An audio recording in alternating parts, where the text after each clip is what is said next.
ઠંડી માટે ગરમા ગરમ વેજ મસાલા પુલાવ જો આવો મળી જાય તો બીજું કાંઈ નહીં જોવે. ડિટેલ રેસિપી મેં ટાઇટલ પાસે નીચે આપેલી છે, તો ત્યાંથી તમે ફૂલ ડિટેલ રેસિપી ચેક કરી શકો. સૌથી પહેલાં આપણે બાસમતી ચોખાને સારી રીતે ધોઈ 20 મિનિટ જેવા પલાળી દઈશું. ત્યાં સુધી કડાઈમાં ઘી ગરમ કરી એમાં આખા મસાલા ઉમેરી દઈશું, હિંગ ઉમેરી દઈશું, ડુંગળી, આદું, લસણની પેસ્ટ સાથે મરચું ઉમેરી દઈશું. એ બધું સતળાઈ જાય એટલે આપણે એમાં કચરી વરિયાળી વાટી ઉમેરી દઈશું. હવે ટમેટાં, ગાજર, વટાણા, ફણસી ઉમેરી મીઠું ઉમેરી સારી રીતે સાતળી લઈશું.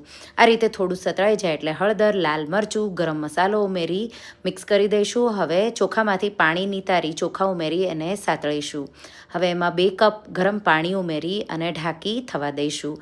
ગરમા ગરમ તમે જોઈ શકો છો આ રીતે એકદમ સારી રીતે પુલાવ થઈ જાય એટલે લીલા ધાણા ઉમેરી પુલાવને સર્વ કરો. એકલો પણ બહુ સારો એવો લાગે તો જરૂરથી ટ્રાય કરજો.